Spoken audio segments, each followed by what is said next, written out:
Hello everyone.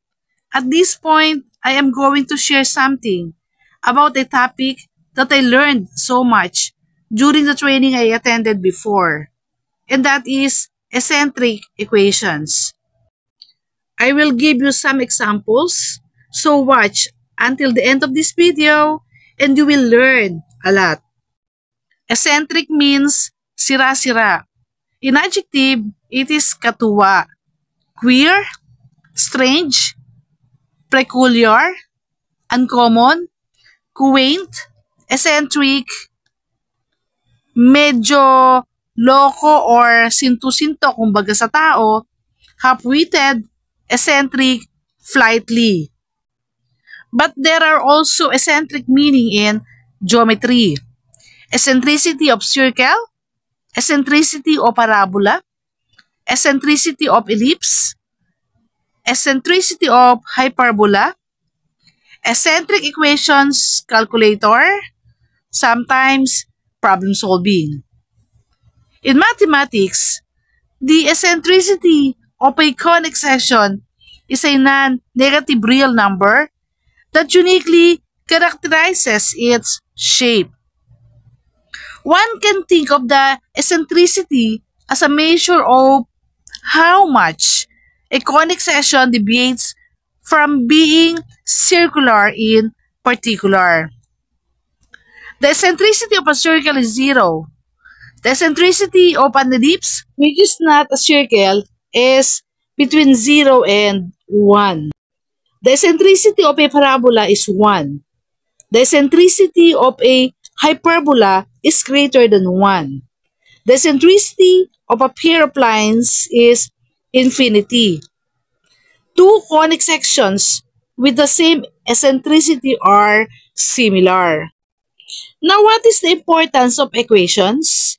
Equations are an important of mathematics education because they help students to develop their problem solving, critical thinking, and logical reasoning skills. It helps your brain to think. Solving equations is a way of thinking that you will benefit from unconsciously in other parts of your life. An equation in math is defined as a set of numbers that contain operations and can contain a variable. Equations are used to solve for these unknown variables by using different operations such as addition, subtraction, multiplication, and division. So now, I am going to give you an example of eccentric equations. Example number 1. 60 equals S in AM. What do you mean by 60 is equal to S in AM? And the correct answer is 60 seconds in a minute. Example number 2.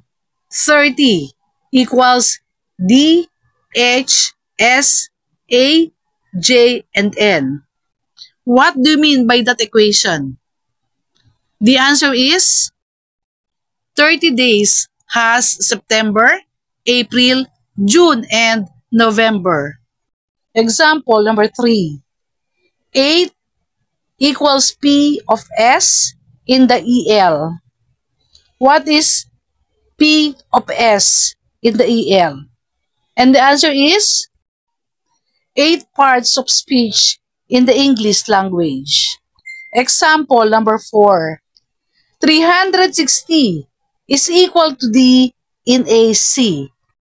The answer is 360 degrees in a circle.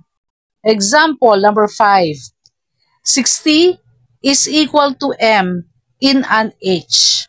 What is M in an H? The answer is 60 minutes in an hour. Example number 6. 93 million is equal to M to the S. What is M to the S? The answer is 93 million miles to the sun. Example number 7. 26 is equal to L of the A. L of the A is 26 letters of the alphabet. Example number 8. 12 is equal to S of the Z. What is 12 equals S of the Z? The correct answer is 12 signs of the zodiac. Example number 9. 9 is equal to P in the SS. What is 9 is equal to P in the SS? And the answer is 9 planets in the solar system. Example number 10. 88 equals PK. What do you mean by 88 equals PK? The answer is 88 piano keys. Example number 11. 6 is equal to S on a C. What is 6 equals S on a C? And the answer is 6 sides on a cube. Example number 12. 3 is equal to WM. What do you mean by 3 equals WM? The answer is 3 wise men. Example number 13. 206 is equal to B in the B. How will you interpret that equation?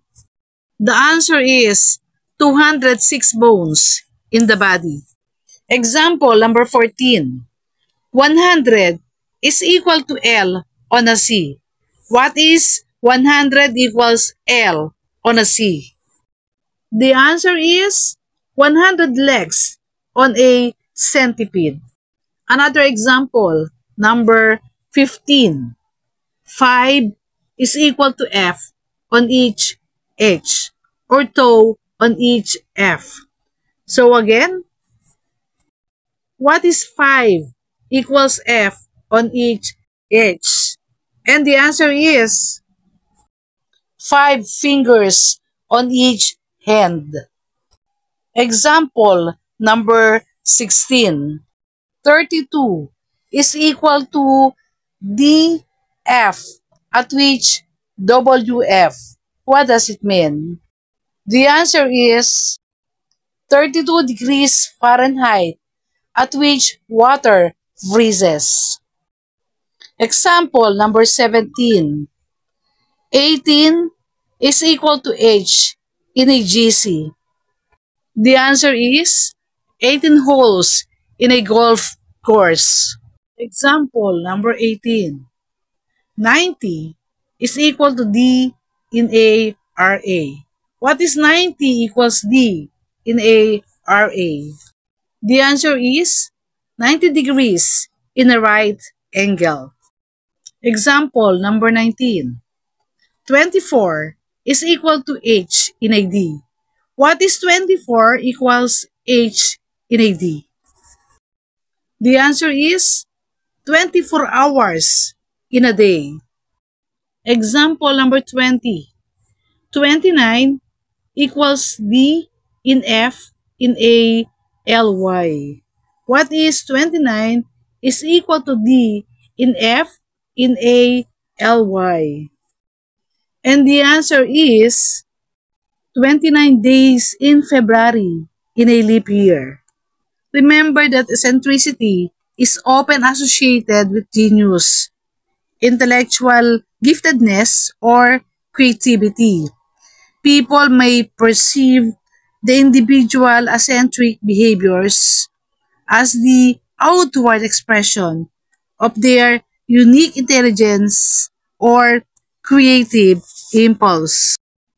Eccentrics are interesting humans who don't fit into all the accepted social norms, yet still manage to survive successfully in their own personal lifestyles.